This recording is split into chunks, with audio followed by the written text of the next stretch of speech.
Welcome. I'm Adam Miller, a consultant with the Art of Applying and a graduate of the University of Virginia's Darden School of Business. Today we've got a question about employment gaps. So let's take a look at what the client asked our consulting team. Hey there, you're watching Ask the Art of Applying. In this series, admissions experts on our team answer real questions from our clients who are navigating the grad school application process. Watch this series to gain perspective and get real expert answers to your most pressing application questions.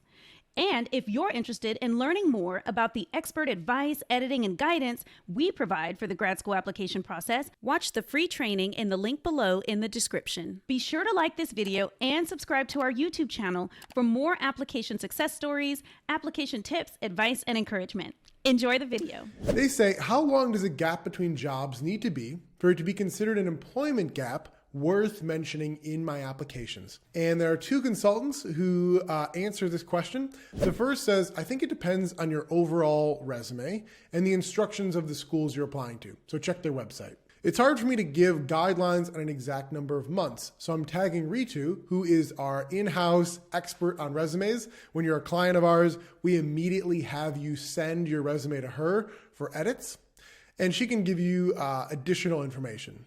If you have a short employment gap, but you have other activities in your resume to show you're doing some other things, you're probably fine. Do pay attention to what the school applications instructions say about addressing these. I believe you can explain your gaps with the application form or as part of a supplemental statement. That all sounds good. And then we've got the expert weighing in here. Ritu says the rule of thumb is 6 months.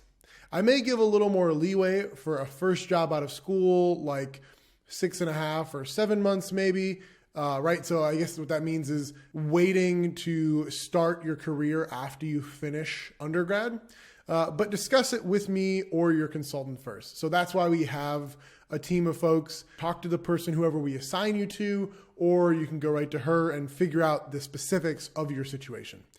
Basically, the more you have on your resume, the less explaining you'll have to do in your optional essay. And this is interesting information for me too. I've been fortunate to never have a big employment gap on my resume of more than a month or two. And so I've never had to think about this, but I'd never heard the 6-month rule that she's mentioning here.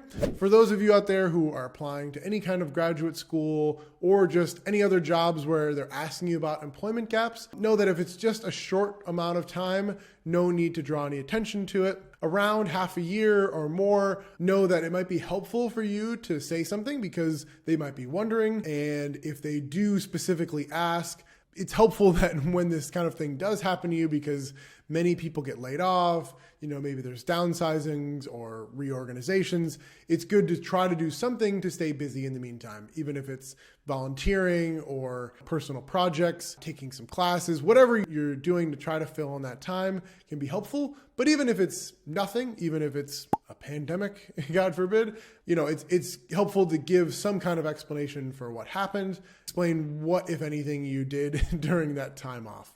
So hopefully this video was informative and a little bit entertaining. And if you want any help getting into the graduate school of your dreams, please don't hesitate to reach out to us at theartofapplying.com.